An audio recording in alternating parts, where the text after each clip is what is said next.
ವೀಕ್ಷಕರೇ ನಮಸ್ಕಾರ. Grow Kannada YouTube ಚಾನಲ್ಗೆ ಮತ್ತೆ ಸ್ವಾಗತ. ನಾನು ನಿಮ್ಮ ವಾಸುದೇವ್ ಮಾರ್ನಾಡ್. ನಿಫ್ಟಿ 50 2026 ಇದುವರೆಗೆ ಸುಮಾರು 11% ಡೌನ್ ಆಗಿದೆ. ಹಾಗಾದರೆ ಕಳೆದ ಒಂದು ವರ್ಷದ ರಿಟರ್ನ್ಸ್ ಎಷ್ಟು ಗೊತ್ತಾ? ಕೇವಲ ಓನ್ಲಿ 0.19% ಮಾತ್ರ. Global tensions, oil prices pressure ಮತ್ತು ಅನ್ಸರ್ಟನಿಟಿ ಇವುಗಳ ಕಾರಣದಿಂದಾಗಿ ಮಾರ್ಕೆಟ್ ಸೆಂಟಿಮೆಂಟ್ ಇನ್ನಷ್ಟು ವೀಕ್ ಆಗ್ತಾನೆ ಹೋಗ್ತಾ ಇದೆ. ಆದರೂ ಕೆಲವು ಸ್ಟಾಕ್ಸ್ ತಮ್ಮದೇ ಸ್ಟ್ರೆಂತ್ ಅನ್ನು ತೋರಿಸ್ತಾ ಇದ್ದಾವೆ. ಸೊ ಇವತ್ತು ನಾವು ಮಾರ್ಕೆಟ್ ವೀಕ್ ಇದ್ರೂ ಕೂಡ ಸ್ಟ್ರಾಂಗ್ ಮೊಮೆಂಟಮ್ ತೋರಿಸ್ತಾ ಇರುವಂಥ 3 ಕಂಪನಿಗಳನ್ನು ನೋಡೋಣ, ಅದರ ಬಗ್ಗೆ ಅನಲೈಸ್ ಮಾಡೋಣ ಈ ವಿಡಿಯೋದಲ್ಲಿ. 2026 ಇದುವರೆಗೆ ಈ ಕಂಪನಿಗಳ ರಿಟರ್ನ್ ಮತ್ತು ಕಳೆದ ಒಂದು ವರ್ಷದ ರಿಟರ್ನ್ ಅನ್ನ ನೀವು ಈ ಟೇಬಲ್ನಲ್ಲಿ ನೋಡಬಹುದು. ಇನ್ಯಾಕ್ ತಡ, ಡೈರೆಕ್ಟ್ ಆಗಿ ವಿಡಿಯೋ ಹೋಗೋಣ. ನೀವಿನ್ನೂ ನಮ್ಮ ಚಾನಲ್ನ ಸಬ್ಸ್ಕ್ರೈಬ್ ಮಾಡಿಲ್ಲ ಅಂದರೆ ಈಗಲೇ ಸಬ್ಸ್ಕ್ರೈಬ್ ಮಾಡಿ. ಏನಾದರೂ ಡೌಟ್ಸ್ ಇದ್ದರೆ ಕಮೆಂಟ್ನಲ್ಲಿ ತಿಳಿಸಿ.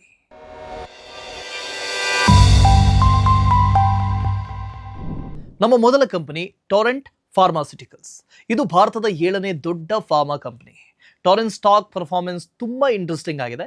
2015 2019 ಸ್ಟಾಕ್ ಮೋಸ್ಟ್ಲಿ ರೇಂಜ್ ಬೌಂಡ್ ಆಗಿತ್ತು.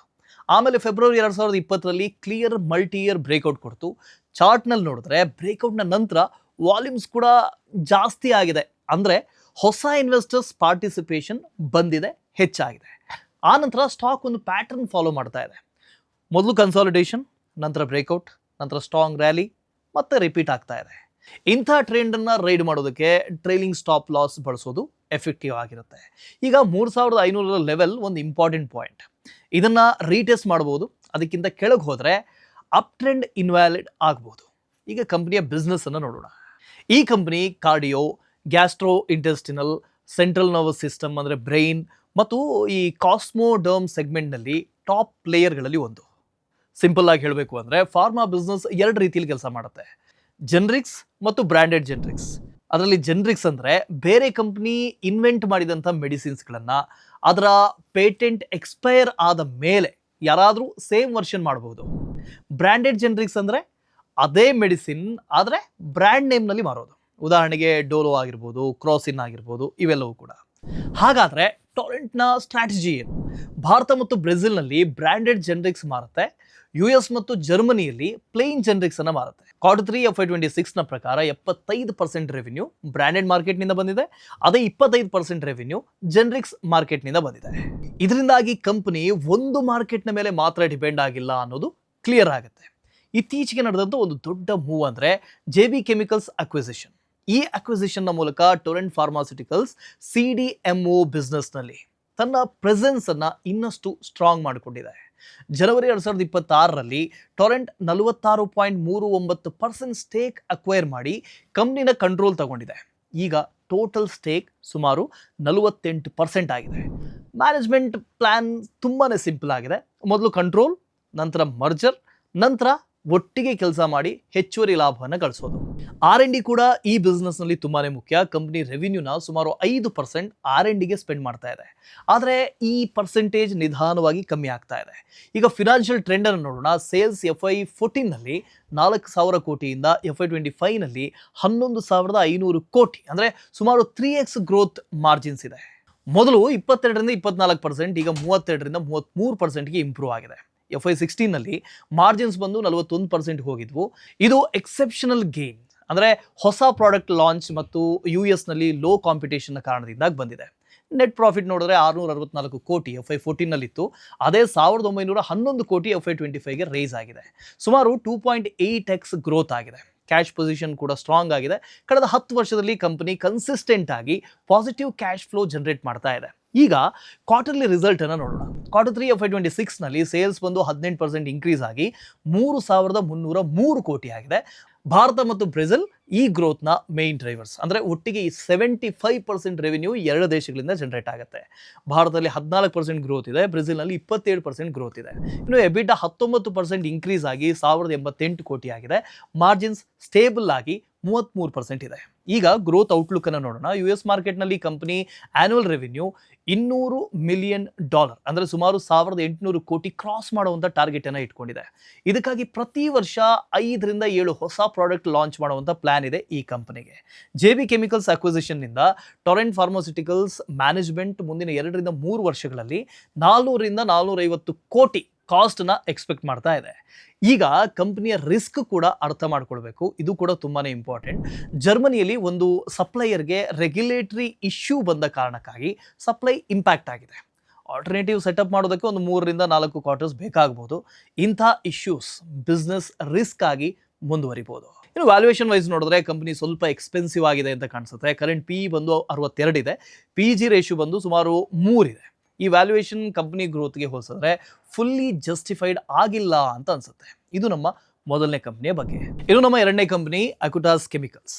ಅಕ್ಯುಟಾಸ್ ಸೆಪ್ಟೆಂಬರ್ 2024ರಲ್ಲಿ 3 ವರ್ಷಗಳ ಕನ್ಸಾಲಿಡೇಷನ್ ನಂತರ ಬ್ರೇಕ್ಔಟ್ ಕೊಡ್ತು. ಆಮೇಲೆ same pattern, consolidation, breakout, rally ಮತ್ತೆ ರಿಪೀಟ್ ಆಗ್ತಾ ಹೋಯಿತು.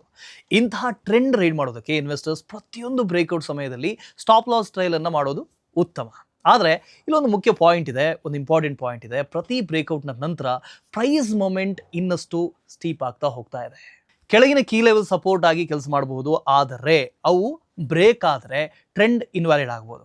ಅದರಿಂದ ಅಪ್ಸೈಡ್ ಜೊತೆಗೆ ಡೌನ್ ಸೈಡ್ ರಿಸ್ಕು ಕೂಡ ಈಕ್ವಲಿ ಗಮನ ಕೊಡಬೇಕಾಗತ್ತೆ. ಈಗ ಬಿಸ್ನೆಸ್ ಮಾಡೆಲ್ನ ಅರ್ಥ ಮಾಡ್ಕೊಳ್ಳೋಣ. ಈ ಅಕ್ಯುಟಾಸ್ ಫಾರ್ಮಾ ಇಂಡಸ್ಟ್ರಿಯಲ್ಲಿ ಬಿಹೈಂಡ್ ದ ಸೀನ್ಸ್ ಬಿಸ್ನೆಸ್ ಮಾಡುತ್ತೆ. ಅಂದರೆ ಈ ಫೈನಲ್ ಮೆಡಿಸಿನ್ ಮಾಡೋ ಮೊದಲು ಈ ಬೇಸಿಕ್ ಕೆಮಿಕಲ್ಸ್ ಬಿಲ್ಡಿಂಗ್ ಬ್ಲಾಕ್ಸ್ ತಯಾರು ಮಾಡುತ್ತೆ. ಇವುಗಳನ್ನು KSMs ಅಂದರೆ ಕೀ ಸ್ಟಾರ್ಟಿಂಗ್ ಮೆಟೀರಿಯಲ್ಸ್ ಮತ್ತು ಇಂಟರ್ಮೀಡಿಯೇಟ್ಸ್ ಅಂತ ಕರೀತಾರೆ. ಇವುಗಳಿಂದ ಮುಂದೆ APIs ಅಂದರೆ ಆಕ್ಟಿವ್ ಫಾರ್ಮಾಸ್ಯೂಟಿಕಲ್ ಇಂಗ್ರೀಡಿಯೆಂಟ್ಸ್ ತಯಾರಾಗುತ್ತೆ. ಮೆಡಿಸಿನ್ಸ್ನ ಮೇನ್ ಆಕ್ಟಿವ್ ಪಾರ್ಟ್ ಇದು. ಹಾಗಾಗಿ ಸಿಂಪಲ್ ಫ್ಲೋ ಹೇಳಬೇಕು ಅಂತಂದರೆ ಈ ರಾ ಮೆಟೀರಿಯಲ್ಸ್ ಅಂತ ಏನು ಕರಿತೀವಿ, ಕೆಮಿಕಲ್ ಸಪ್ಲೈಸ್ ಇರುತ್ತಲ್ಲ, ಇಂಥ ರಾ ಮೆಟೀರಿಯಲ್ನ ತಯಾರು ಮಾಡುತ್ತೆ ಅಕ್ಯುಟಾಸ್. ಅದರಲ್ಲೂ ಕೂಡ ಹೈ ಪ್ಯೂರಿಫೈ ಆದಂಥ ಇಂಟರ್ಮೀಡಿಯೇಟ್ಸನ್ನು ತಯಾರು ಮಾಡುತ್ತೆ. ಫಾರ್ಮಾ ಕಂಪನೀಸ್ ಇವುಗಳನ್ನು ಯೂಸ್ ಮಾಡಿಕೊಂಡು APIs ಅನ್ನು ತಯಾರು ಮಾಡ್ತವೆ. ಅಂದರೆ APIs ಮೆಡಿಸಿನ್ಸ್ನಲ್ಲಿ ಯೂಸ್ ಆಗುತ್ತೆ. ಇದು ಕಂಪ್ನಿಯ ಒಂದು ಕೋರ್ ಬಿಸ್ನೆಸ್. ಇನ್ನು ರೆವಿನ್ಯೂ ಮಿಕ್ಸ್ ನೋಡಿದ್ರೆ ಫಾರ್ಮಾ ಇಂಟರ್ಮೀಡಿಯೇಟ್ಸ್ 85%, ಸ್ಪೆಷಾಲಿಟಿ ಕೆಮಿಕಲ್ಸ್ 15%. ಇದಲ್ಲದೆ ಕಂಪನಿ ಸೆಮಿಕಂಡಕ್ಟರ್ ಕೆಮಿಕಲ್ಸ್ ಮತ್ತು ಬ್ಯಾಟರಿ ಕೆಮಿಕಲ್ಸ್ ರೀತಿಯ ಹೈ ಗ್ರೋತ್ ಸೆಕ್ಟರ್ಗೂ ಕೂಡ ಎಂಟರ್ ಆಗಿದೆ. ಇದು ಒಂದು ಗ್ಲೋಬಲ್ ಕಂಪನಿ. ಟೋಟಲ್ ಸೇಲ್ಸ್ನಲ್ಲಿ 74% ಎಕ್ಸ್ಪೋರ್ಟ್ಸ್ ಆಗುತ್ತೆ. 55ಕ್ಕೂ ಹೆಚ್ಚು ದೇಶಗಳಿಗೆ ಎಕ್ಸ್ಪೋರ್ಟ್ ಮಾಡುತ್ತೆ. ಇನ್ನು ಕಳೆದ 5 ವರ್ಷಗಳಲ್ಲಿ ಸೇಲ್ಸ್ CAGR ಬಂದು 33% ಇದೆ, ಪ್ರಾಫಿಟ್ CAGR ಬಂದು 41% ಇದೆ. ಈಗ ಕ್ವಾರ್ಟರ್ಲಿ ರಿಸಲ್ಟ್ಸ್ನ ನೋಡೋಣ. Q3 FY26ನಲ್ಲಿ sales 43% year on year increase ಆಗಿ 393 ಕೋಟಿ ಆಗಿದೆ. ಮೇನ್ ಡ್ರೈವರ್ ಬಂದು CDMO ಮತ್ತು ಕೋರ್ ಫಾರ್ಮಾ ಇಂಟರ್ಮೀಡಿಯೇಟ್ಸ್ನಲ್ಲಿ 47% ಗ್ರೋತ್ ಕಂಡು ಬಂದಿತ್ತು. EBITDA 119% year on year increase ಆಗಿ 151 ಕೋಟಿ ಆಗಿದೆ. ಮಾರ್ಜಿನ್ಸ್ ಬಂದು 25%ನಿಂದ 38%ಗೆ ಇಂಪ್ರೂವ್ ಆಗಿದೆ. ಈ ಇಂಪ್ರೂವ್ಮೆಂಟ್ಗೆ ಮುಖ್ಯ ಕಾರಣ ಏನು ಅಂದರೆ ಸೋಲಾರ್ ಪವರ್ ಪ್ಲಾಂಟ್. ಇದು ಎನರ್ಜಿ ಕಾಸ್ಟ್ ಮತ್ತು ಓವರ್ ಆಲ್ ಎಕ್ಸ್ಪೆನ್ಸಸ್ ಕಮ್ಮಿ ಮಾಡಿದೆ. ಕಳೆದ 5 ವರ್ಷಗಳಲ್ಲಿ ಕ್ಯಾಶ್ ಫ್ಲೋ ಫ್ರಮ್ ಆಪರೇಷನ್ಸ್ ಬಂದು 325 ಕೋಟಿ, ನೆಟ್ ಪ್ರಾಫಿಟ್ 418 ಕೋಟಿ. ಅಂದರೆ ಈ ಪ್ರಾಫಿಟ್ಗೆ ಹೋಲಿಸಿದ್ರೆ ಕ್ಯಾಶ್ ಫ್ಲೋ ಸ್ವಲ್ಪ ಕಮ್ಮಿ ಇದೆ. ಇದನ್ನು ಕೂಡ ಇನ್ವೆಸ್ಟರ್ಸ್ ಗಮನಿಸಬೇಕಾದಂಥ ವಿಚಾರ. ಈಗ ಅಕ್ಯುಟಾಸ್ ಕೆಮಿಕಲ್ಸ್ನ ಗ್ರೋತ್ ಔಟ್ಲುಕ್ ಅನ್ನು ನೋಡೋಣ. ಕಂಪನಿ ಗೈಡೆನ್ಸ್ನ ಪ್ರಕಾರ ಮುಂದಿನ 3 ವರ್ಷಗಳಲ್ಲಿ FY29ನ ತನಕ ರೆವಿನ್ಯೂ 25%ಗಿಂತ ಹೆಚ್ಚು ರೇಟ್ನಲ್ಲಿ ಗ್ರೋತ್ ಆಗುತ್ತೆ. FY26ಗಾಗಿ ಗ್ರೋತ್ ಗೈಡೆನ್ಸ್ ಅನ್ನ 30%ಗೆ ಹೆಚ್ಚು ಮಾಡಲಾಗಿದೆ. ಇದು ಸ್ಟ್ರಾಂಗ್ ಗೈಡೆನ್ಸ್. ಆದರೆ ಇನ್ವೆಸ್ಟರ್ಸ್ ಆಗಿ ನೀವು ಕ್ವಾರ್ಟರ್ ಆನ್ ಕ್ವಾರ್ಟರ್ ಪರ್ಫಾರ್ಮೆನ್ಸ್ ಅನ್ನು ನೋಡಿ ಇದನ್ನ ಮಾನಿಟರ್ ಮಾಡಬೇಕಾಗತ್ತೆ. ಈಗ ವ್ಯಾಲ್ಯೂಯೇಷನ್ ಅನ್ನು ಅರ್ಥ ಮಾಡ್ಕೊಳ್ಳೋಣ. FY25ನಲ್ಲಿ ಸೇಲ್ಸ್ ಬಂದು 1007 ಕೋಟಿ, FY26ನಲ್ಲಿ 30% ಗ್ರೋತ್ ಅಂದರೆ ಸುಮಾರು 1300 ಕೋಟಿ. ಮುಂದಿನ 3 ವರ್ಷಗಳು 25% CAGR ಮೇಂಟೈನ್ ಮಾಡ್ತಾರೆ. FY29ನ ವೇಳೆಗೆ ರೆವಿನ್ಯೂ 2500ದಿಂದ 2600 ಕೋಟಿ ಆಗಬಹುದು. ಅಂದರೆ 2.5x ಗ್ರೋತ್. ಮಾರ್ಜಿನ್ಸ್ನ ಬಗ್ಗೆ ಕ್ಲಿಯರ್ ಗೈಡೆನ್ಸ್ ಇನ್ನೂ ಕೂಡ ಇಲ್ಲ. ಮ್ಯಾನೇಜ್ಮೆಂಟ್ನ ಪ್ರಕಾರ FY27ನಲ್ಲಿ ಕ್ಲಾರಿಟಿ ಸಿಗುತ್ತೆ ಅಂತ ಹೇಳ್ತಾ ಇದ್ದಾರೆ. ಹಾಗಾಗಿ ಕನ್ಸರ್ವೇಟಿವ್ ಅಸಂಪ್ಷನ್ ಮಾರ್ಜಿನ್ ಸೇಮ್ ರೇಂಜ್ನಲ್ಲಿ ಇರುತ್ತೆ. ಅಂದರೆ ನೆಟ್ ಪ್ರಾಫಿಟ್ ಕೂಡ ಸುಮಾರು 2.5x ಗ್ರೋತ್ ಆಗ್ಬೋದು. ಈಗ ವ್ಯಾಲ್ಯೂಯೇಷನ್ ಕರೆಂಟ್ PE ಬಂದು 66x ಇದೆ. ಫಾರ್ವರ್ಡ್ PE ಬಂದು ಅಂದರೆ FY29ನ ಎಸ್ಟಿಮೇಷನ್ ಪ್ರಕಾರ 19,000 ಕೋಟಿ market cap divided by 400 crores. Net profit ಬಂದು 47.5x P-ನಲ್ಲಿ ಆಗ್ತಾ ಇದೆ. ಅಂದರೆ ಇವತ್ತು ಇನ್ವೆಸ್ಟ್ ಮಾಡೋರು ಫ್ಯೂಚರ್ ಅರ್ನಿಂಗ್ಸ್ಗೆ 47.5x P ಕೊಡ್ತಿದ್ದಾರೆ. ಮುಖ್ಯ ಪಾಯಿಂಟ್ ಏನು ಅಂದರೆ ಇಲ್ಲಿ ಈ ಗ್ರೋತ್ ಅಚೀವ್ ಆದರೂ ಕೂಡ FY29ನ ನಂತರ ಕಂಪನಿ 20%ಗೂ ಹೆಚ್ಚು ಗ್ರೋತ್ ಮೇಂಟೈನ್ ಮಾಡಬೇಕು. ಆಗ ಮಾತ್ರ ಈ ಹೈ PE ಜಸ್ಟಿಫೈ ಆಗುತ್ತೆ. ಈಗ ಗ್ರೋತ್ಗಾಗಿ ಕಂಪನಿ ಗ್ಲೋಬಲ್ ಆಪರ್ಚುನಿಟೀಸ್ ಎಕ್ಸ್ಪ್ಲೋರ್ ಮಾಡ್ತಾ ಇದೆ. ಸೌತ್ ಕೊರಿಯಾ ಕಂಪನಿಯ ಜೊತೆಗೆ ಒಂದು ಜಾಯಿಂಟ್ ವೆಂಚರ್ನ ಮಾಡ್ಕೊಂಡಿದೆ. ಇದು ಅಡ್ವಾನ್ಸ್ಡ್ ಸೆಮಿಕಂಡಕ್ಟರ್ ಕೆಮಿಕಲ್ಸ್ ಮ್ಯಾನುಫ್ಯಾಕ್ಚರ್ ಮಾಡುವಂಥ ಒಂದು ಕಂಪನಿ ಆಗಿದೆ. ಪ್ಲಾಂಟ್ 2026 ಅಂತ್ಯಕ್ಕೆ ರೆಡಿ ಆಗಬಹುದು. ಈಗ ರಿಸ್ಕ್ ಮತ್ತು ಚಾಲೆಂಜಸ್ ನೋಡಿದ್ರೆ ಟೋಟಲ್ ಕಾಸ್ಟ್ನ 72% ರಾ ಮೆಟೀರಿಯಲ್ಸ್. ಆದ್ದರಿಂದ ರಾ ಮೆಟೀರಿಯಲ್ ಪ್ರೈಸ್ ಚೇಂಜಸ್ ಮತ್ತು ಈ ಫಾರೆಕ್ಸ್ ಮೂವ್ಮೆಂಟ್ ಮಾರ್ಜಿನ್ಸ್ನ ಮೇಲೆ ಡೈರೆಕ್ಟ್ ಇಂಪ್ಯಾಕ್ಟ್ ಬೀರುವಂಥ ಸಾಧ್ಯತೆ ಇದೆ. ಇನ್ನೊಂದು ಗಮನಿಸಬೇಕಾದಂಥ ವಿಷಯ ಏನು ಅಂತ ಹೇಳಿದ್ರೆ, ಒಂದು ಕಡೆ ಮ್ಯಾನೇಜ್ಮೆಂಟ್ 25% ಗ್ರೋತ್ ಗೈಡೆನ್ಸ್ ಅನ್ನು ಕೊಡ್ತಾ ಇದೆ. ಇನ್ನೊಂದು ಕಡೆ ಪ್ರಮೋಟರ್ಸ್ ಜೂನ್ 2025ರಲ್ಲಿ ಸುಮಾರು 3% ಸ್ಟೇಕ್ ಸೆಲ್ ಮಾಡಿದ್ದಾರೆ. ಇದು ಸ್ವಲ್ಪ ಕಾನ್ಫ್ಲಿಕ್ಟಿಂಗ್ ಸಿಗ್ನಲ್ ಅಂತ ಅನಿಸ್ತಾ ಇದೆ. ಇದು ನಮ್ಮ ಕೊನೆ ಕಂಪನಿ ಮಲ್ಟಿ ಕಮೋಡಿಟಿ ಎಕ್ಸ್ಚೇಂಜ್. 2024ರಿಂದ ಈ ಸ್ಟಾಕ್ ಅಪ್ ಟ್ರೆಂಡ್ನಲ್ಲಿದೆ. ಮೊದಲು ಪ್ರೈಸ್ ರೇಂಜ್ನಲ್ಲಿ ಕನ್ಸಾಲಿಡೇಟ್ ಆಗ್ತಾ ಇತ್ತು, ನಂತರ ಬ್ರೇಕ್ಔಟ್, ನಂತರ ಸ್ಟ್ರಾಂಗ್ ರ್ಯಾಲಿ. ಇದೇ ಪ್ಯಾಟರ್ನ್ ರಿಪೀಟ್ ಆಗ್ತಾ ಇದೆ. ಈಗ ಸ್ಟಾಕ್ ತನ್ನ ಹೊಸ ರೇಂಜ್ನ ಅಪ್ಪರ್ ರೇಂಜ್ನ ಬಳಿ ಟ್ರೇಡ್ ಆಗ್ತಾ ಇದೆ. ಇಲ್ಲಿಂದ ಅಪ್ ಟ್ರೆಂಡ್ ಮುಂದುವರಿಯುತ್ತೆ ಅನ್ನೋದನ್ನು ನಾವು ಗಮನಿಸಬೇಕು. ಈಗ ಡೌನ್ ಸೈಡ್ನಲ್ಲಿ ಪ್ರೈಸ್ ಬಂದು 2068ಕ್ಕಿಂತ ಕೆಳಗೆ ಹೋದರೆ ಈ ಟ್ರೆಂಡ್ ಇನ್ವ್ಯಾಲಿಡ್ ಆಗ್ಬೋದು. ಅದಕ್ಕಾಗಿ ಟ್ರೈಲಿಂಗ್ ಸ್ಟಾಪ್ ಲಾಸ್ ಬಳಸೋದು ತುಂಬಾ ಮುಖ್ಯ. ಈಗ MCX ಬಿಸ್ನೆಸ್ ಸಿಂಪಲ್ ಆಗಿ ಅರ್ಥ ಮಾಡ್ಕೊಳ್ಳೋದಕ್ಕೆ ಪ್ರಯತ್ನ ಪಡೋಣ. ಇದು ಭಾರತದ ಲೀಡಿಂಗ್ ಕಮೋಡಿಟಿ ಎಕ್ಸ್ಚೇಂಜ್ ಮತ್ತು ಜಾಗತಿಕ ಮಟ್ಟದಲ್ಲಿ ಅಂದರೆ ಗ್ಲೋಬಲಿ ಕಮೋಡಿಟಿ ಆಪ್ಷನ್ಸ್ ಟ್ರೇಡಿಂಗ್ನಲ್ಲಿ ಒಂದು ಟಾಪ್ ಪ್ಲೇಯರ್ಗಳಲ್ಲಿ ಇದು ಕೂಡ ಒಂದು. ಆಲ್ಮೋಸ್ಟ್ ಮೊನೋಪೊಲಿ ತರಹ ಆಪರೇಟ್ ಮಾಡುತ್ತೆ. ಕಂಪ್ನಿ ಹೇಗೆ ಮನಿ ಅರ್ನ್ ಮಾಡ್ತಿದೆ, ಹೇಗೆ ದುಡ್ಡು ಮಾಡುತ್ತೆ ಅಂತ ಕೇಳಿದ್ರೆ ಒಂದು ಎಕ್ಸಾಂಪಲ್ ಹೇಳ್ತೀನಿ ಕೇಳಿ. ಒಬ್ಬ ಜ್ಯುವೆಲ್ಲರ್ ಮುಂದಿನ ತಿಂಗಳು ಗೋಲ್ಡನ್ನು ಖರೀದಿ ಮಾಡೋದಕ್ಕೆ, ಚಿನ್ನ ಖರೀದಿ ಮಾಡೋದಕ್ಕೆ ಪ್ಲಾನ್ ಮಾಡ್ತಾನೆ ಅಂತ ಅಂದ್ಕೊಳ್ಳಿ. ಆದರೆ ಪ್ರೈಸ್ ಇನ್ಕ್ರೀಸ್ ಆಗ್ಬೋದು ಅನ್ನೋ ಭಯ ಅವನಿಗೆ ಇದ್ದೇ ಇರುತ್ತೆ. ಅವನು MCXನಲ್ಲಿ ಫ್ಯೂಚರ್ ಕಾಂಟ್ರಾಕ್ಟ್ ಖರೀದಿಸ್ತಾನೆ. ಪ್ರತಿ ಟ್ರೇಡ್ ಎಕ್ಸಿಕ್ಯೂಟ್ ಆದಾಗ MCX ಒಂದು ಫೀಯನ್ನು ಚಾರ್ಜ್ ಮಾಡುತ್ತೆ. ಇದು ಕಂಪನಿಯ main earning engine.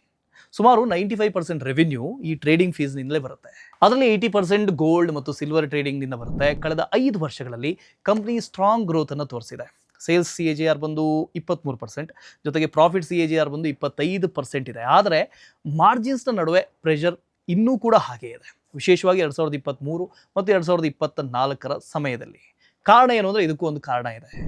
Platform transaction ಸಮಯದಲ್ಲಿ ಟೆಕ್ ಕಾಸ್ಟ್ ಮತ್ತು ಎಕ್ಸ್ಟ್ರಾ ಚಾರ್ಜಸ್ ಜಾಸ್ತಿ ಆಗಿದ್ವು. ಅಕ್ಟೋಬರ್ 2023ರಲ್ಲಿ ಟಾಟಾ ಕನ್ಸಲ್ಟೆನ್ಸಿ ಸರ್ವಿಸಸ್ನ ಮೂಲಕ ಹೊಸ ಪ್ಲಾಟ್ಫಾರ್ಮ್ ಲಾಂಚ್ ಆದ ನಂತರ ಕಾಸ್ಟ್ ಕಮ್ಮಿಯಾಗಿ ಮಾರ್ಜಿನ್ಸ್ ಮತ್ತೆ ಇಂಪ್ರೂವ್ ಆಗಿದೆ.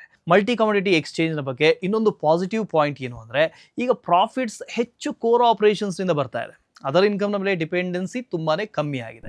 ಈಗ ಡಿಸೆಂಬರ್ 2025 ನಂಬರ್ಸನ್ನು ನೋಡೋದಾದರೆ ಸೇಲ್ಸ್ 121% ಇನ್ಕ್ರೀಸ್ ಆಗಿ 666 ಕೋಟಿ ಆಗಿದೆ.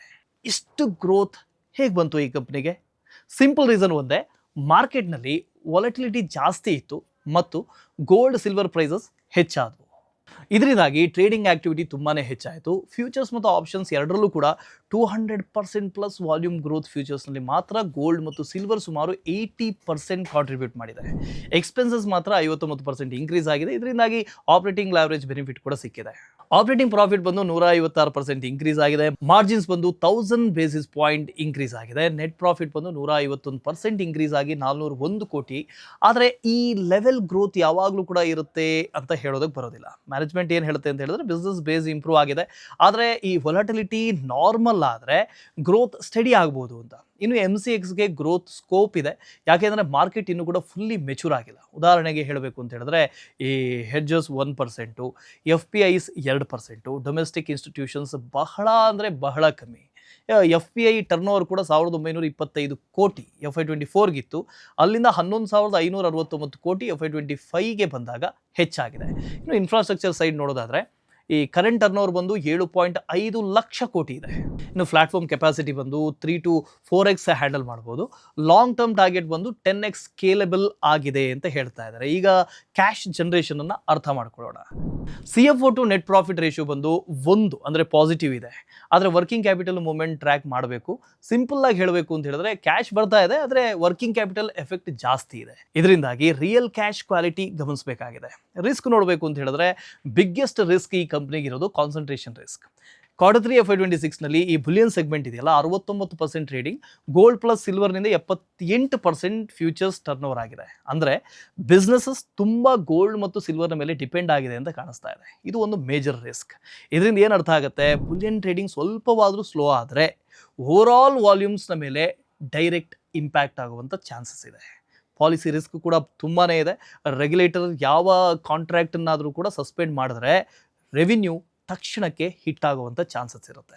ಉದಾಹರಣೆಗೆ ಈ ಕ್ರೂಡ್ ಪಾಮ್ ಆಯಿಲ್ ಆಗಿರ್ಬೋದು, ಇದರ ಫ್ಯೂಚರ್ ಬ್ಯಾನ್ ಒಂದು ವೇಳೆ ಫ್ಯೂಚರಲ್ಲಿ ಬ್ಯಾನ್ ಆದರೆ ಅದರಿಂದ ಮಾರ್ಚ್ 2026 ತನಕ ಸುಮಾರು 380 crore daily turnover loss ಆಗಲೂಬಹುದು. ವ್ಯಾಲ್ಯೂಯೇಷನ್ ಕೂಡ ಸ್ವಲ್ಪ ಸ್ಟ್ರೆಚ್ಡ್ ಆಗಿದೆ ಅಂತ ಹೇಳಿ ಕಾಣಿಸ್ತಾ ಇದೆ. Multi commodity exchange of India ಈಗ ಸುಮಾರು 67x ನಲ್ಲಿ ಟ್ರೇಡ್ ಆಗ್ತಾ ಇದೆ. ಗ್ರೋತ್ 50%ಗೂ ಹೆಚ್ಚಿದೆ, ಅಂದರೆ 50%ಗೂ ಹೆಚ್ಚು ಗ್ರೋತ್ ಆಗ್ತಾ ಇದೆ. ಆದರೆ ಇದು ಹೆಚ್ಚಾಗಿ ಬುಲಿಯನ್ ಆಕ್ಟಿವಿಟಿ ಕಾರಣದಿಂದ ಆಗ್ತಾ ಇದೆ. ಇದು ಲಾಂಗ್ ಟರ್ಮ್ನಲ್ಲಿ ಸಸ್ಟೈನ್ ಆಗುತ್ತೋ ಇಲ್ವೋ ಅನ್ನೋ ಡೌಟ್ ಇನ್ನೂ ಕೂಡ ಇದೆ. ಸೊ ಮಾರ್ಕೆಟ್ ವೀಕ್ ಇದ್ದರೂ ಟೊರೆಂಟ್ ಫಾರ್ಮಾಸ್ಯೂಟಿಕಲ್ಸ್, ಅಕ್ಯುಟಾಸ್ ಕೆಮಿಕಲ್ಸ್ ಮತ್ತು ಮಲ್ಟಿ ಕಮೋಡಿಟಿ ಎಕ್ಸ್ಚೇಂಜ್ ತನ್ನದೇ ಆದಂಥ ಸ್ಟ್ರೆಂತನ್ನು ತೋರಿಸಿದ್ದಾವೆ. ಆದರೆ ಇಲ್ಲಿ ಒಂದು ಮುಖ್ಯವಾದಂಥ ವಿಚಾರವನ್ನು ನೀವು ನೆನ್ಪಿಟ್ಕೋಬೇಕು. ಸ್ಟಾಕ್ ಪ್ರೈಸ್ ಮಾತ್ರ ಅಲ್ಲ, ಬಿಸ್ನೆಸಸ್ ಕ್ವಾಲಿಟಿ, ಗ್ರೋತ್ ಮತ್ತು ವ್ಯಾಲ್ಯೂಯೇಷನ್ ಕೂಡ ಈಕ್ವಲಿ ಇಂಪಾರ್ಟೆಂಟ್ ಆಗುತ್ತೆ. ಈ 3 ಕಂಪನೀಸ್ನಲ್ಲಿ ನಿಮಗೆ ಯಾವುದು ಸ್ಟ್ರಾಂಗೆಸ್ಟ್ ಅಂತ ಅನಿಸಿದೆ ಕಮೆಂಟ್ನಲ್ಲಿ ತಿಳಿಸಿ. ಈ ವಿಡಿಯೋದಲ್ಲಿ ಇಷ್ಟು. ಮುಂದಿನ ವಿಡಿಯೋದಲ್ಲಿ ಮತ್ತೆ ಸಿಗೋಣ. Keep investing, keep growing.